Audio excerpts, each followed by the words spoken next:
Hey guys, thank you for taking time to do this. My first question is for both of you guys. I want to get your thoughts about with the Philadelphia Eagles, and in particular the new head coach and their quarterback situation. Go ahead, Kurt. Okay.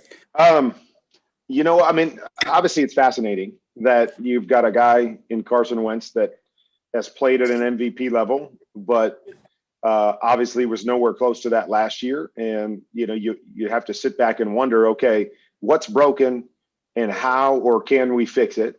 Then you have a guy in Jalen Hurts that, came in and did some really good things and showed you that he can win and be a playmaker at this level.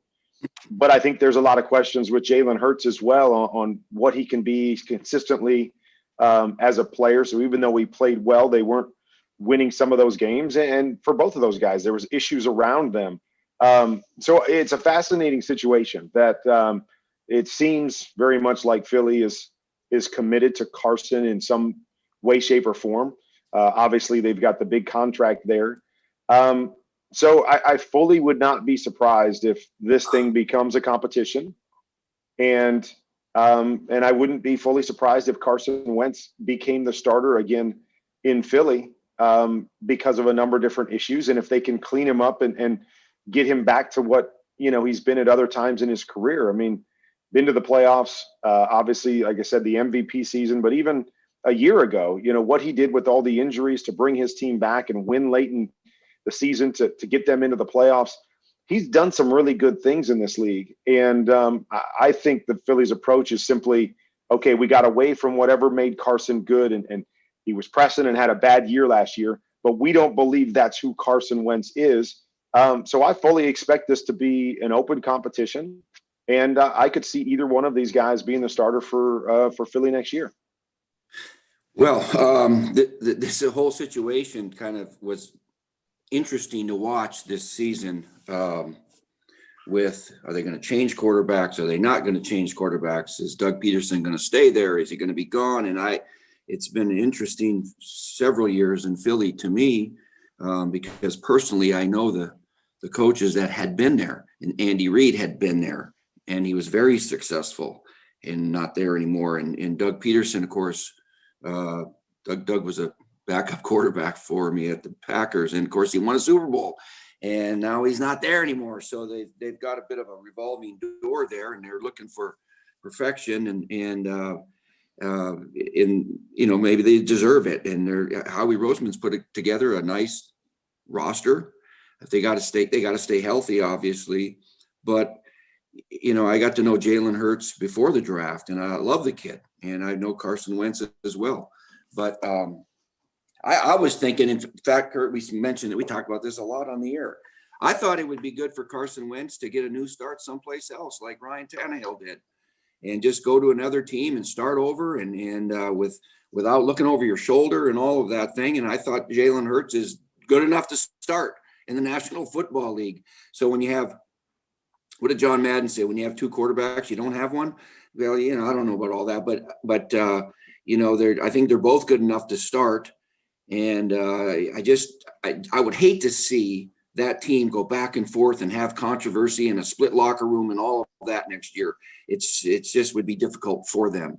So anyway, we watch it with interest, and we'll see if it looks like they're going to keep Carson. And but if he has a bad game or two, man, he's going to be like, whoa, okay, I'm out, and that's unfortunate for them. Thank you. And we also have Michael Irvin on the line with us as well for a question. Hey, morning, Irv. Our next question comes from Andrew Callahan with the Boston Herald. Andrew, you may ask your question. Hey guys, thanks for taking the time here today. This is for both of you. Obviously following Tom Brady up here in New England for years, there was always just one thing about his game in terms of, the connection with rookie receivers or second-year guys always took a little bit longer than expected. Obviously, it hasn't been the case here in Tampa, new coach, new system, everything there. But I'm curious, from both of your standpoints, what do you think has allowed him to connect, after with Chris Godwin and Mike Evans, with guys like Scotty Miller and Tyler Johnson so seamlessly this year, even sometimes late in critical playoff spots, to have that chemistry that maybe wasn't here in New England every year? If I may, Yeah, I don't think it happened overnight. I think it was a gradual thing.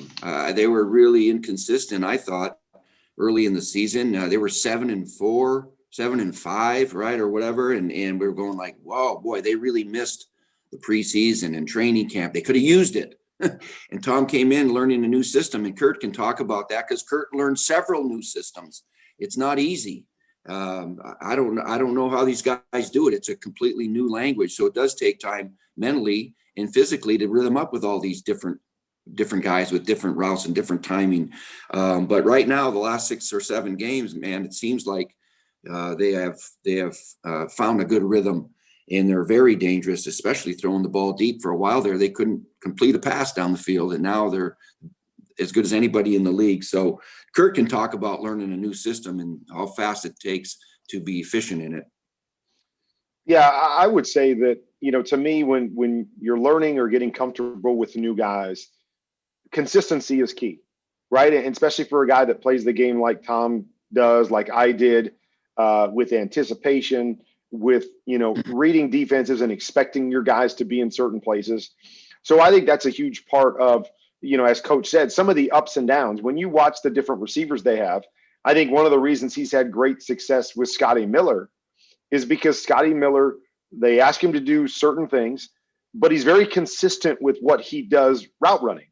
And so Tom's very comfortable with him. A guy like Mike Evans, if you watch him, he's a little more all over the place with his route running. A great route or a great player and can make a lot of plays, but a lot more of his game is based on feel than it's just definitive route running. And so I think that's why you see some good, some bad, that he's getting more and more comfortable with these guys and what they do. The guys that are more consistent will do what I expect them to do. The Gronks, hey, been around him, know exactly how he thinks.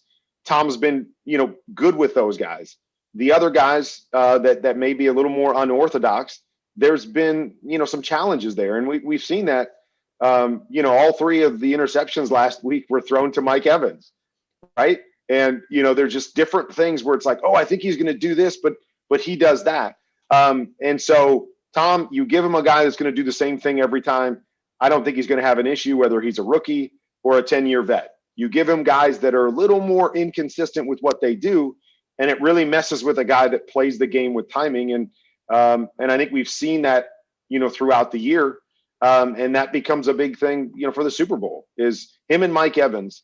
When they're on the same page, they're big time playmakers. But when they're not on the same page or when one is thinking something and the other one does something different, we've seen that lead to, some mistakes by Tom Brady, or at least we'd call them mistakes by Tom Brady, or some throws by Tom Brady that are un-Brady-like, because I still think to this day they're trying to figure out one another and what they're going to do in each and every situation. Thank you. Our next question comes from Dave Burkett with the Detroit Free Press. Dave, you may ask your question. Morning, guys. Thanks for doing this. I see your smile, Kirk, because it's coming. Yeah, exactly. We know where this one's going. Well, so I got 2 questions. The first for you, for those of us up here in Detroit who maybe haven't watched, every game that Jared Goff has played, what's gone wrong since the Super Bowl year, and can he fix it? And then, Steve, I'd like to ask you if you could weigh in just on maybe, I don't know, is this finally the time the Lions get this thing right, and could Goff be a part of that if they do? So yeah, I'll address Goff. And the thing about Jared Goff, if you go back and look, he has won a lot of games. He's played a lot of good football in the National Football League. And that's the first thing that you have to realize is that, yeah, whatever went sideways and they decided to part ways, but this guy's been very, very successful. I mean, I thought I saw at least some point in the season that since the time he came into the league, only Tom Brady has more wins than he had at some point during the season. So, let's look at that big picture wise first, is that this guy's played in the Super Bowl and he's won a lot of football games. With that being said, and this is a statement that accounts for probably 25 or more quarterbacks in the National Football League. All quarterbacks have some deficiencies, right? Outside of just the great ones that are at the top. And there are definitely some deficiencies with Jared Goff. And so if you go back and look at him in LA, when they do what they do in terms of they run the football, they play action, and they stay in that wheelhouse, when they're able to play games that way, Jared Goff is really, really good. When they're forced to play different ways and they're forced to play more drop back football, Jared Goff isn't as good. And I will just say that I don't believe the Rams system is great in the drop back game either. So that could be some of the reasons that Jared hasn't been as good in that part of the game. But I say all that to say, if you can build a team around what Jared Goff does well, and again, this relates to a lot of quarterbacks in this business, that you don't have a bunch of Tom Brady's that can just pick and choose and throw them in any system and they'll be great. There's not very many of those guys. So you have to build around your quarterback. And it's been shown in LA, when you can build around Jared Goff and what he does, you can have a lot of success. So that will be the challenge to me for the Detroit Lions, is they've got this draft collateral. They have to build this team. If they're going to keep Jared Goff and make him their guy, they have got to build this team around what he does well, and make sure that they stay in that as much as they possibly can, or they have the talent to live in that world as much as they possibly can. Because when they get out of that, Jared has shown that he's not as good in those other areas. But he's a winner. He has done well in this league, and I think he can continue to do well as long as you build a system around him that plays to his strengths.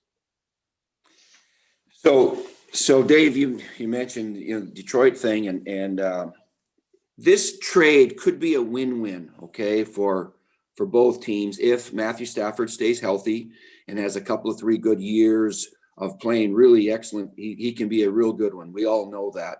And he'll be playing with a great defense, right? He'll be playing with in some ways, a run-first offense, right? And he's never had that before, really. A great defense and run first. I mean, it's like, what? Because everybody's been relying on his arm for 12 years in Detroit. And he's had so many come from behind wins. So that could work out for the Rams. And Irv can comment on this too, because Irv, correct me if I'm wrong, but you were around when Dallas did that Herschel Walker trade, right? And this is not exactly like that. It's not exactly like that, but it's a heck of a trade for Detroit to get a good quarterback that Kurt just mentioned, the second winningest guy in the league since he's been in there, plus a Super Bowl participant, Jared Goff, and couple of 1s and a 3 and all these draft choices in the future. My God, when do you ever get a chance to have extra draft picks like that? This is the time for Detroit to, it's not going to happen tomorrow, but when we start drafting these guys, you got to hit on these guys. You got to find starters that show up in the Pro Bowl once in a while. And man, I think they can start turning the corner. This is a good deal for Detroit. And Jared Goff will be fine. He'll be playing in the Dome there at Ford Field, and he's a confident guy. I think he's going to play and with something to prove. And it's hopefully it'll be a win-win for both teams. Yeah, Coach, and this is Mike Orban here. I will speak to this in this sense.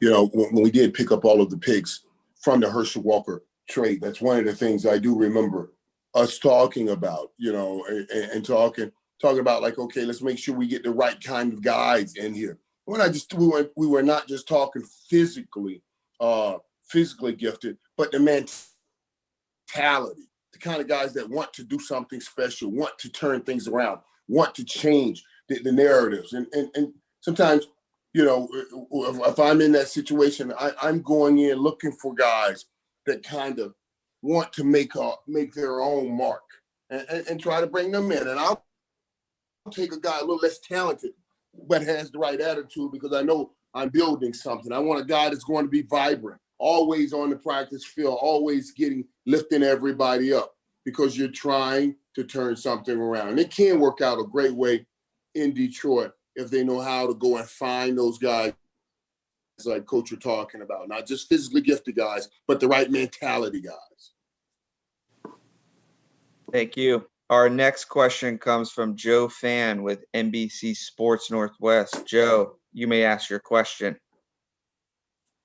Hey, Kurt and Mooch, just curious what you guys thought of Russell Wilson's second half of the season, and maybe, his regression, his slump, and maybe how fresh blood on the coaching staff with Shane Waldron might help him to get out of that. And if there's any sort of element, even in year 10 of you don't know what you don't know. And then Irv, I was curious if you could just comment on DK Metcalf, where he's at in year 2 and what it's going to take for him to continue to evolve into what he hopes will be, become where he's one of the best receivers in this game. Yeah, I'll jump in on Russell. Well, I mean, obviously it's it's such a hard contrast because the beginning of the year, I mean, the dude was on fire. I mean, he was playing as well as we've ever seen anybody play the quarterback position for those first however many games when he was on pace, and he was tearing it up to set a league record. So there's obviously a big contract between that and what he was at the end of the year. And it's hard to always put your finger on it when you watch film and try to figure out, okay, why and what was going so right early and then what was going so wrong late. But I think one thing with Russell is he continues to evolve as a player. And he's one of those guys. I remember Mooch sharing a story with us about Brett Favre, when he had a nice clean pocket and he ran out of the pocket to get outside. And Mooch asked him, what are you doing? Why are you leaving the pocket? He goes, I just feel more comfortable out there. And sometimes I feel that's Russell Wilson, is that he feels more comfortable playmaking and outside the pocket. And sometimes that comes back to haunt him. And I think we saw it specifically against the Rams the couple times that they played him. And of course, you've always got to be aware of Aaron Donald. But there's sometimes, to me, he gets impatient in the pocket. Early in the year, he seemed to stay in there, read things, make plays. Now, maybe that was first guy was open. Things were working better. It was easier for him.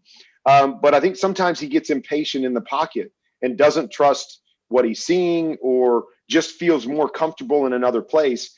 And I still believe to this day, as great as Russell has been, that's the thing that will put him over the top is when he gets more comfortable in a system. Now, maybe part of it was a system. Maybe the new situation helps him to grow in that area.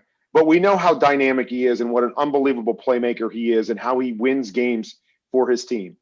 When he gets a little bit better inside the pocket and more comfortable making those reads and staying in there to go through his progressions, that's to me going to be the icing on the cake for Russell Wilson. And really where he needs to go is to trust himself inside the pocket and reading plays and not having to get outside and make every play from that position, because we've seen it around the league. I don't care who you are. I don't care if you're Aaron Rodgers or Russell Wilson. It is hard to live in that world, specifically when you're playing against good teams at playoff time. So you have to be able to make the layups or make the right decisions inside the pocket and then be special a handful of times throughout the game. And that's kind of what I saw with Russell Wilson later in the year. And where I just think that last piece of improvement for him to really set him, apart from, he's already set apart in so many ways, but to really put him with those guys that are complete, probably like a guy like a Patrick Mahomes that can really do both equally well.